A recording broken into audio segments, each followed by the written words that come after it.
Halakatuantok, here come Pacific Waves from RNZ Pacific. I'm Koroy Hawkins. Coming up, we take a closer look at Samoa's electoral system as pre-polling wraps up in Upolu. Concern in the Cook Islands over deep-sea mining companies' community engagements. And Bougainville President Ismail Torama says he's not feeling any pressure ahead of next month's election.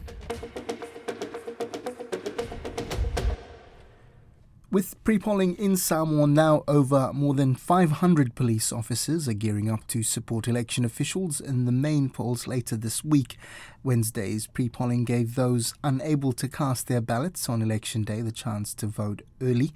Around 1,700 people were registered to vote at 52 polling booths across Upolu, including early voters from Savaii, where pre-polling was unavailable. Election officials are hoping for a smooth operation when official voting opens on Friday, with more than 100,000 registered voters to process. RNZ Pacific reporter Grace Fiavai is in Apia, where she caught up with a long-time observer of Samoan politics, Dr. Richard Herr from the University of Tasmania, who says this is a particularly important election for Samoa. Well, this is probably the most important one we've had, where we've found parties pre-positioned to contest the election. We'd have to go back to the early 80s to have a situation when the start of the party system emerged, that you'd get something that was as consequential, because for a very long time, political parties were part of the governance structure of Samoa, but they weren't as competitive as we expect to find this one. You've been around the region, helping out in Fiji, as you've mentioned before. What makes Samoa different?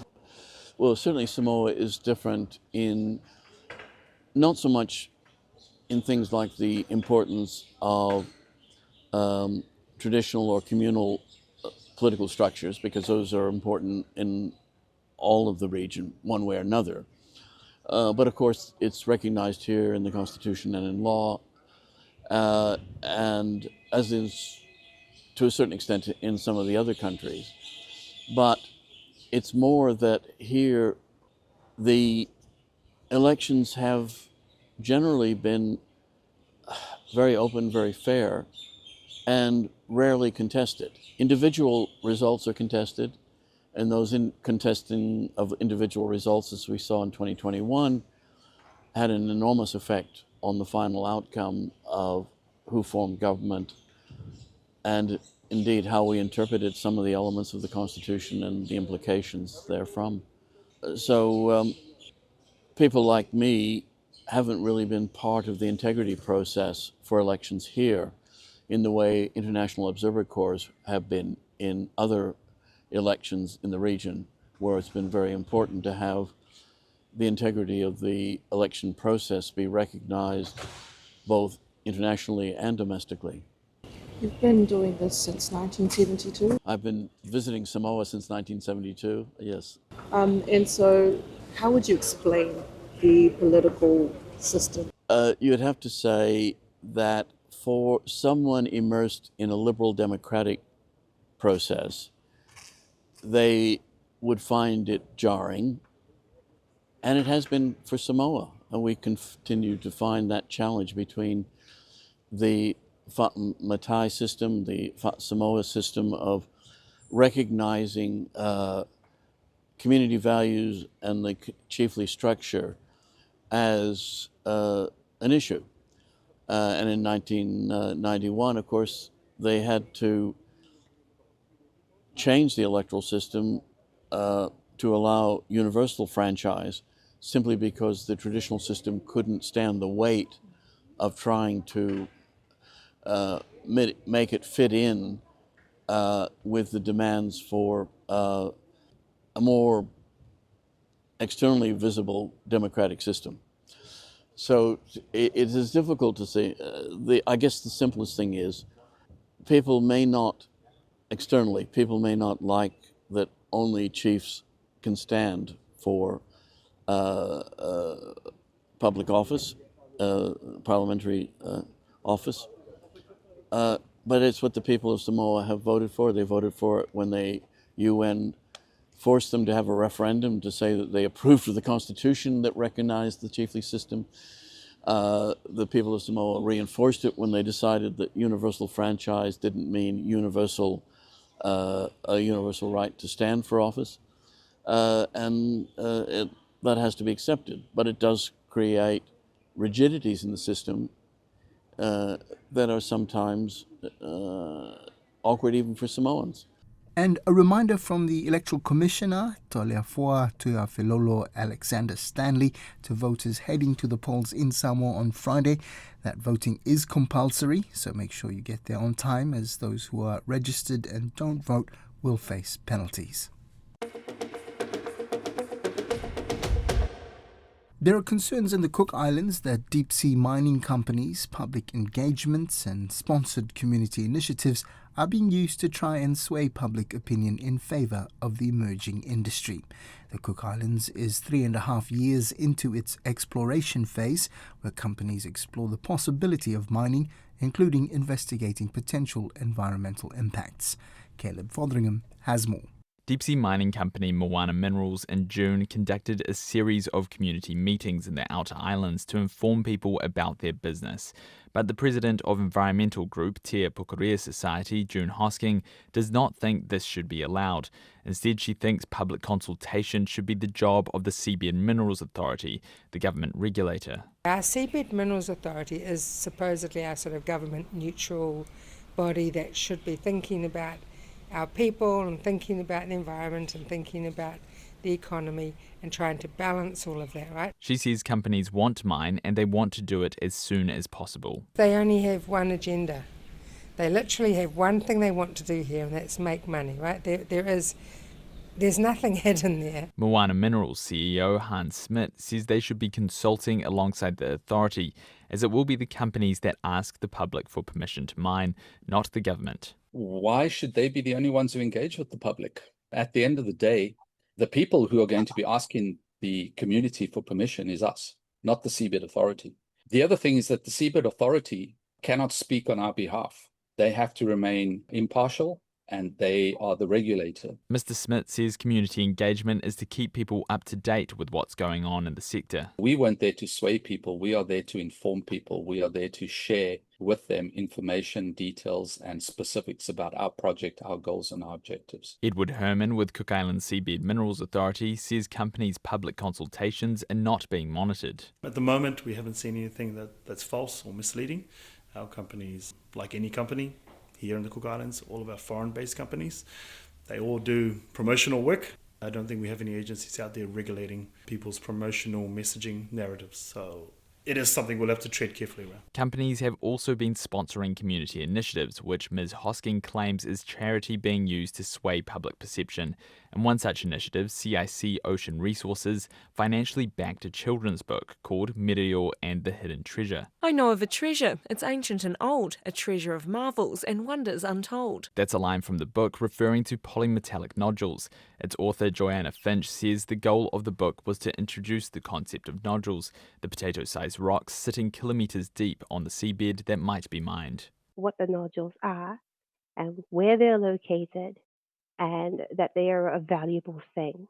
And that's where the story stops. I intentionally stopped it there because the one thing I didn't want to do was to write a story that was pro-seabed mining, and I did not want to write a story that was anti-seabed mining either. In the book, Rere, a girl from space, saves a mermaid called Mirio by pulling her out of an abandoned fishing net. Rere's rocket ship has crashed and she is unable to go home. In an attempt to lift Rere's spirits, Mirio goes looking for a gift in the ocean, settling on the nodules which power her space friend's rocket ship, allowing her to get home. At the end of the day, I write the book how I wanted to. They did know about the book and sign off on it when it was finished, before it was published, but did they change the story? Did they influence the story? No, they didn't. RNZ Pacific asked CIC Ocean Research if the company was attempting to influence people to be pro-deep-sea mining using the book, but no response was given. Ms. Finch says it's a children's book, so it's positive, but the story opens the door for parents to ask questions like, what do you think happens next in the story? Or do you think Mirio should take the rocks that don't belong to her? Everything in that is true. There are magical rocks under the sea. They do have amazing capabilities. They will make some people happy. Ms. Finch says there is going to be a sequel, which will show both sides of what seabed mining could mean. She doesn't know yet if it will be sponsored by CIC, but like the first book, she says it won't promote mining, but it will be polarizing. The president of Bougainville, Ismail Toroama, says he's not feeling the pressure as he seeks a second 5-year term in office. Bougainville goes to the polls on Thursday next week with 404 candidates vying for 46 seats in the autonomous Papua New Guinea region's parliament. Mr. Toroama is being challenged by 6 others, all men. Don Wiseman spoke with him as he continues campaigning in central Bougainville. Last time you and I spoke before an election, you had just been ushering a rock band around Bougainville. It's a very different situation for you this time round. Yes, indeed. It's a totally different situation. But, principle never changes. Principles of everything in terms of whatever we do, it remains the same. But, it changes as environment changes. What are your key planks going into this election? What are the most important things that you are telling people? Firstly, it's what my government has done in the last 5 years. I am telling them that firstly of the political independence. The political independence has been agreed by the National Constitution of Papua New Guinea, the amendment on Part 14, which gives the people of Bougainville the right to vote for independence, the referendum. And as our leaders at that time, whilst they were negotiating with late Kabui, they told Papua New Guinea government that if you cannot change your constitution, then we will no longer sign a peace agreement that created opportunity for Papua New Guinea and Bougainville. So what I'm telling them is it has been guaranteed by the National Constitution, which created the amendment of Part 14, the Organic Law on Peace Building, Bougainville Peace Agreement, and the Constitution of the Autonomous Bougainville Government. So in all consultation, National Constitution guarantees us through even the consultation, even through the definition of independence, which most Bougainvilleans have voted for, which has been defined by the national government, saying that it is a separate state apart from the state of Papua New Guinea. And United Nations must also verify that. And that is the definition which national government has given to the people of Bougainville before the actual voting happened. And if you closely look at all consultation, the Bougainville Peace Agreement says after the referendum vote made by the people, the two governments will consult over the result. So what I'm telling my people is that as your fifth president on the fourth House of Representatives, we have made the consultation at Kokopo, Wabek, and in Mosby. We signed the Era Corner Covenant, and latest is the Melanesian Relationship Agreement. But having said in all that, that constitutional guarantee as a guarantor guarantees the people's right to vote for independence. That is what I'm telling them. Yes, but you're not carrying Port Moresby with you on this, are you? You guys are not very much closer to resolution of this problem than you were 5 years ago. Well, there is in line with the consultation process. Whatever they say, to me, I see that, well, it has been amended of the national constitution, then it gives us the opportunity, whether the national government likes it or not, it is a national constitution guarantees all the framework of the Bougainville Peace Agreement. And that is how I'm saying to them, whether we come into consultation, we have different views. At least it is the constitutional guaranteed process sanctioned by the national constitution. There are people, including some running against you in this election, who are saying that your approach through these negotiations has been too strident, that you go into these meetings making bold statements beforehand and there's no room to move, that you're not giving room for negotiation. If you look at all the consultation, that we have consulted, you will look at the consultation, which I am saying we are consulting over the result. The Bougainville Peace Agreement says that the consultation should be over the result. And what is the result? It is the 97.7. And who has defined the 97.7? It is the national government of Papua New Guinea. So I understand where they're coming from, because if you want to retain a political power, you can make all sorts of arguments trying to say that President Torama has not left room, political spaces available. But if you closely look at what the Bougainville Peace Agreement says, we are consulting over the result. Whether these presidents or candidates are saying that I haven't made a room, you just look at every space that we have gone into, and the consultation as per the Bougainville Peace Agreement is over the result. And what is the result? It is the independence which people vote, 97.7. We cannot deny the people's power moving into the referendum saying that we want to govern ourselves. So yes, it's the people's power. Well, yeah, it's the people's power, yeah. Except you're overlooking that referendum is a non-binding referendum. Can you specifically say to me, can you give me a clause within the Bougainville Peace Agreement that it says it is a non-binding? I'm asking you. You will not find any non-binding clause within the framework of peace agreement. It has been cultivated in there by people that want to drive us away from the exact position of the people. There is no clause within the Bougainville Peace Agreement that says non-binding. There is no clause. We're here now just a week out from the election. How will you go? Mm-hmm. I'm not the kind of man that has pressures. They voted me for the last 5 years. And if the people wishes to put me back, the decision, the power to put people, it is democracy. They will vote for me. If not, they can choose another president. I don't get too much pressure, but because it has been described within the constitution of the autonomous Bougainville government that a president can serve 2 terms. So that's why I am running. But I'm not in a pressure mood. I am all right.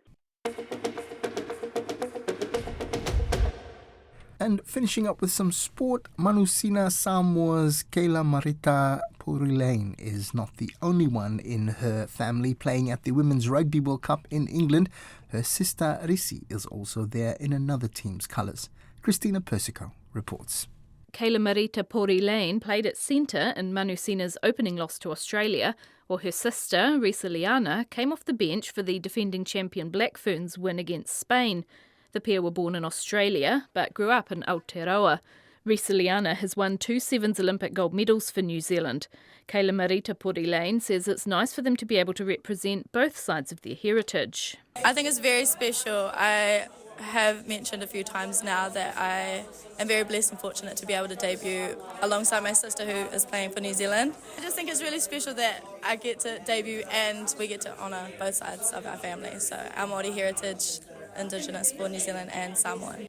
New Zealand's next task is Japan on Monday morning, while Samoa next plays world number ones and tournament favourites England on Sunday morning.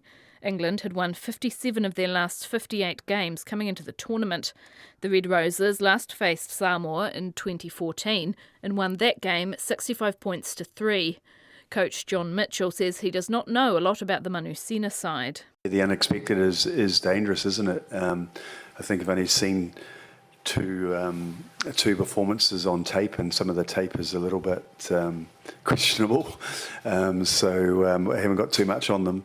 But hey, they're a very proud rugby nation, and they deserve to be here. So we'll give them every respect in that. The second weekend of the World Cup starts on Saturday night, New Zealand time, with Canada playing Wales. Manusina kicks off against England on Sunday morning at Franklin's Gardens in Northampton. That's Pacific Waves for today. For all episodes, head over to rnz.co.nz/Pacific. We're also on Spotify, Apple and iHeartRadio. From myself and the RNZ Pacific team, Luki Mufala, next time more.